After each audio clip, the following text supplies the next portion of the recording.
Namaskar, I am Professor Dr. Soni Kapil, Head of the PG Department of Stree Rog एवं प्रसूति तंत्र, RGG PG Ayurvedic College and Hospital Paprola, District Kangra, Himachal Pradesh. Today, I am going to discuss an important topic from the perspective of Ayurvedic Prasuti Tantra, Mambasti in Sukhprasav. The concept of Sukhprasav or easy and comfortable childbirth has been given significant importance in Ayurveda. First, let us understand what exactly is meant by Sukhprasav. The word Sukhprasav denotes an easy, comfortable, or happy vaginal delivery. In simple words, it indicates a normal vaginal delivery which occurs spontaneously and without complications. Ayurveda does not consider preparation for childbirth only at the time of labor. Rather, Acharyas have described a systematic 9-month dietary and lifestyle regimen known as Garbhini Paricharya. By following Garbhini Paricharya, the woman maintains her health and strength while the fetus undergoes proper development. The Acharyas describe that such proper antenatal care helps in the development of a healthy child having good health, energy, strength, voice and compactness. The mother also maintains her strength and complexion. In the 8th and 9th month, Acharyas have mentioned Padrodak Kashay Asthapan and Madhur Oshit Siddh Dail Anvasan with Pichu Dharan.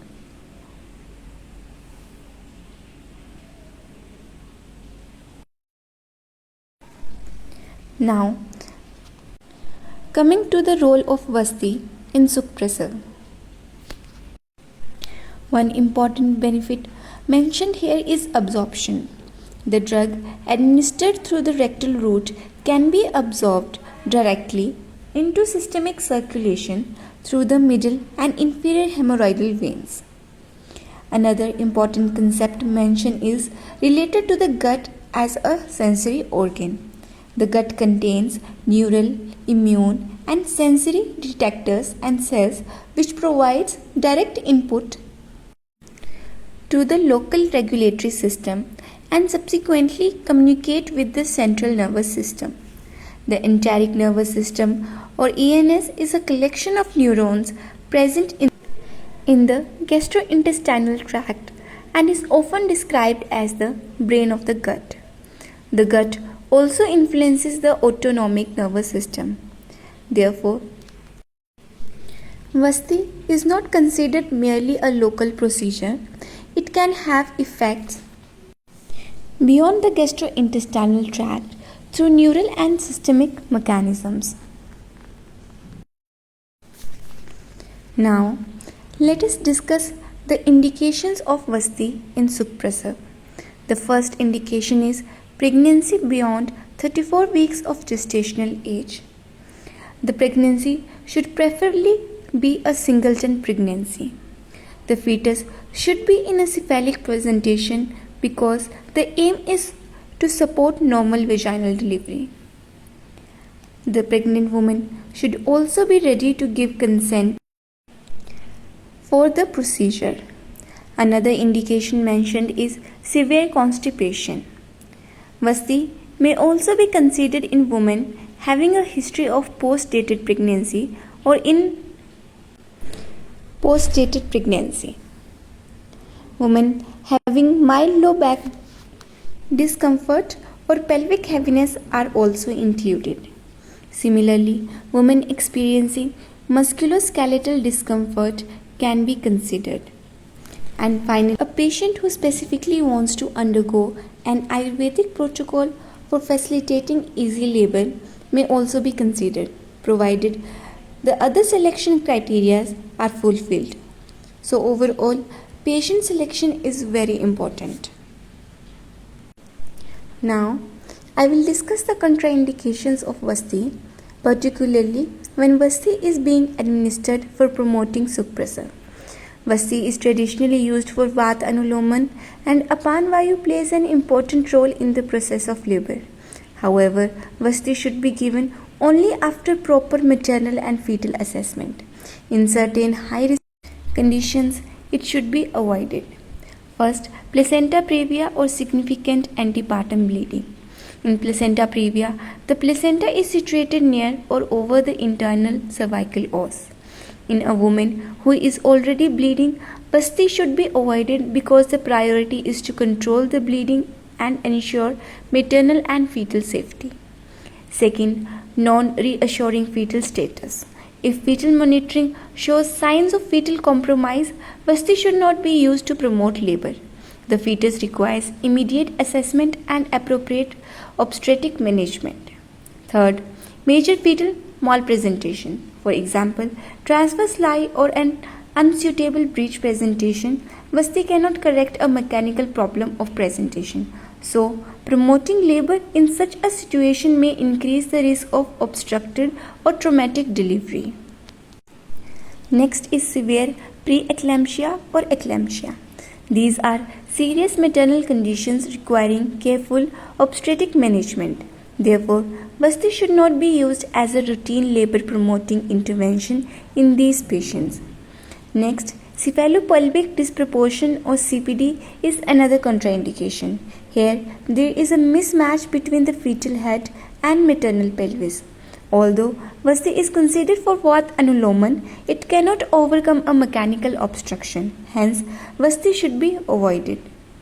Prolonged premature rupture of membranes or prolonged PROM is also listed. After prolonged rupture of membranes, the risk of ascending infection increases. Therefore, Vasti should be avoided and the patient should be managed according to obstetric protocols. Gestational age less than 34 weeks is a contraindication because the pregnancy is preterm. Vasti intended to promote Sukhprasav should not be used when promoting labor could result in an unnecessary preterm birth. Finally, history of premature delivery is mentioned. Such women have an increased risk of recurrent preterm birth, so unnecessary labor promoting interventions should be avoided, particularly before term. Therefore, the key principle is that Vasti for promoting Sukhprasav should be considered only in an uncomplicated, appropriately selected term pregnancy. Proper maternal and fetal assessment is essential before administration, and in any high risk condition, maternal and fetal safety takes priority over the use of Vasti. Vasti is also contraindicated for general conditions like fever, jaundice, severe anemia, gestational diabetes, hypertension, respiratory tract infection, and heart disease. These conditions may indicate systemic illness or compromised physiological status. So, Vasti should be avoided until the underlying condition is controlled. Other conditions like indigestion, severe diarrhea, and acute gastrointestinal bleeding should also be avoided. In indigestion, the digestive process is already disturbed and administration of Vasti may not be appropriate until digestion is corrected. In severe diarrhea or gastrointestinal bleeding, the patient may be dehydrated or unstable, so the Vasti should be avoided. Severe inflammatory bowel pathology, painful hemorrhoids, and anal fissures are also contraindications. As Vasti is administered through the rectal route, it may aggravate local inflammation, pain, or bleeding.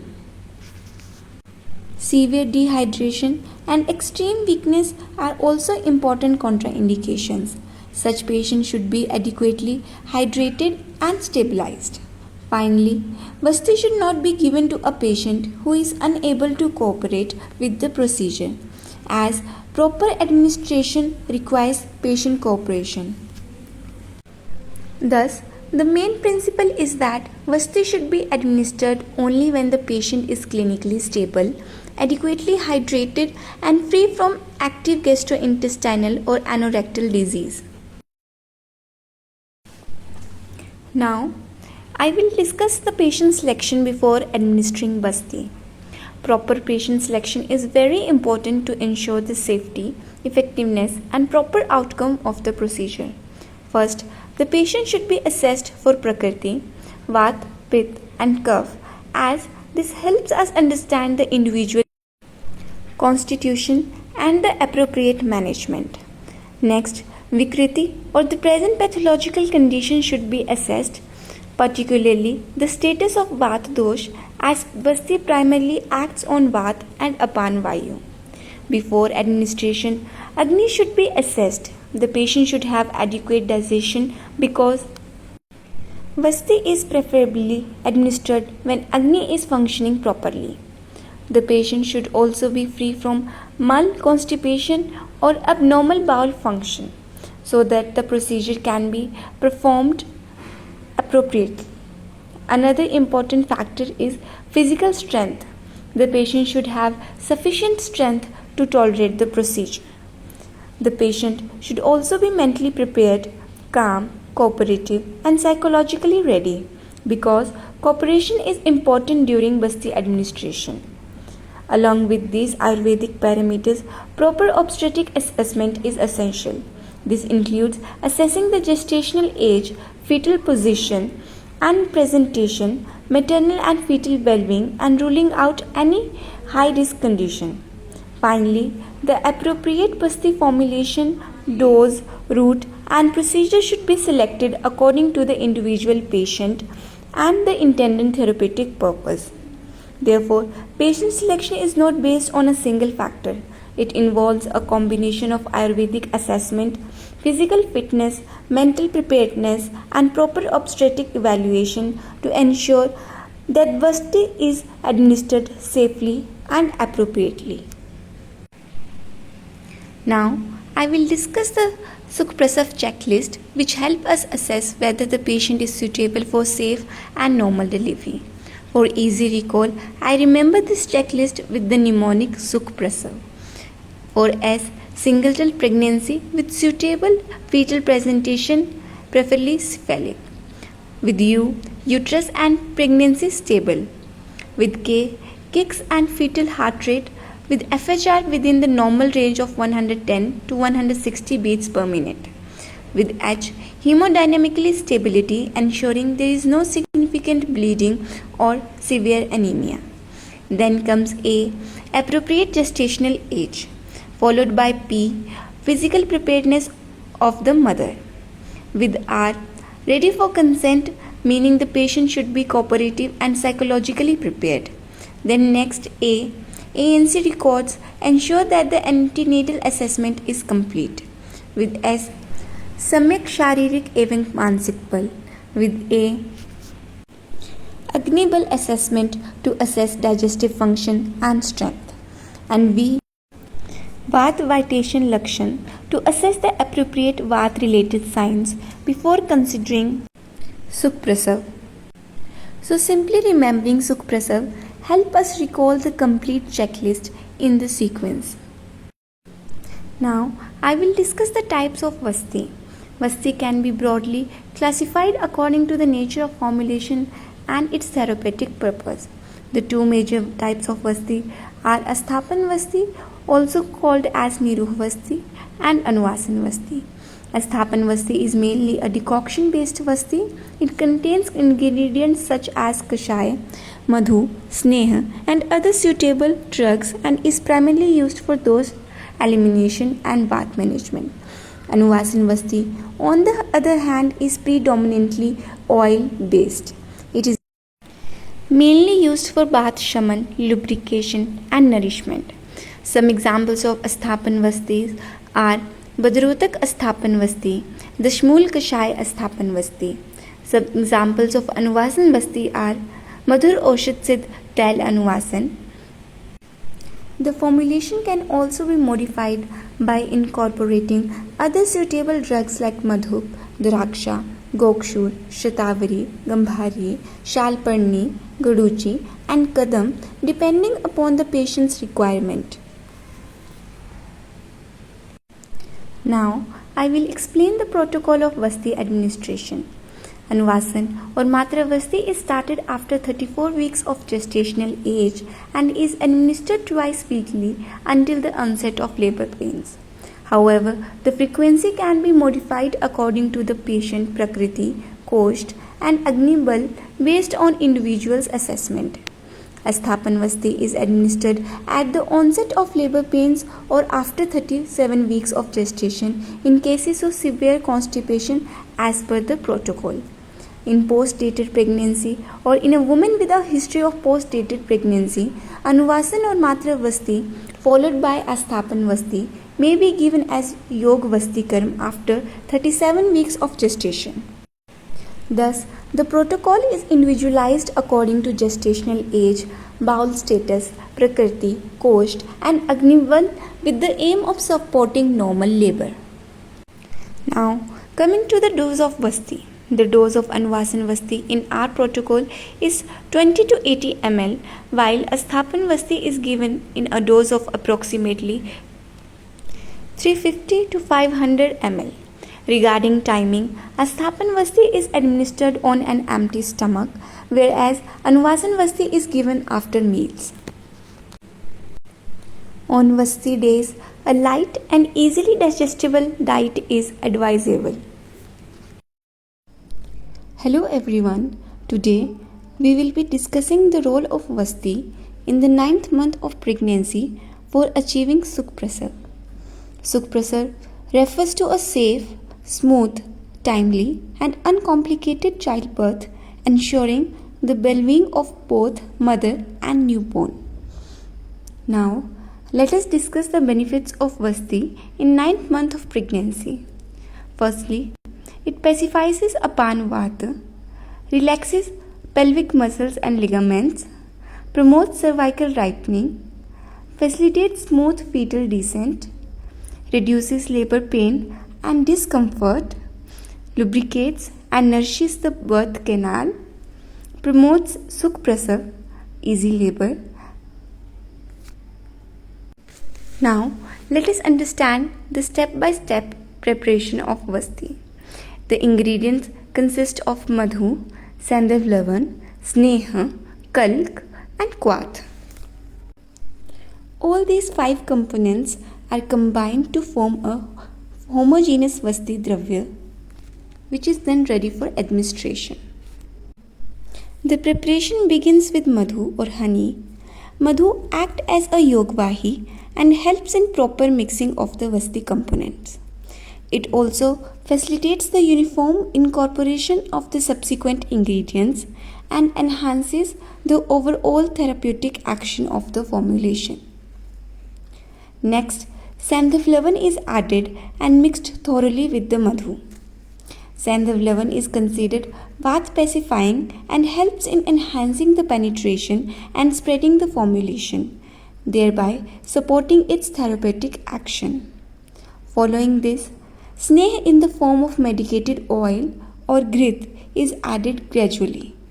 Sneh provides snehan or lubrication and nourishment, helps in pacifying Vata and supports the softness and flexibility of the tissues involved in the childbirth. It also supports the normal downward movement of Apan Vata, thereby facilitating physiological labor. After Sneha, Kalk or the herbal paste is incorporated. Kalk provides the specific therapeutic properties of the herbs and contributes to the overall efficacy of the Vasti formulation. It helps in supporting the pacification of Vata and contributes to the desired local action of Vasti. It also helps enhancing the overall therapeutic efficacy of the formulation. Finally, Kwath or the herbal decoction is added to the formulation. It acts as the primary liquid medium of Vasti and helps in the uniform distribution and delivery of the therapeutic constituents. Kwath contributes the specific pharmacological properties of the selected drugs and supports the regulation of Vata and the normal function of Apan Vata, thereby contributing to the overall therapeutic effects of Basti.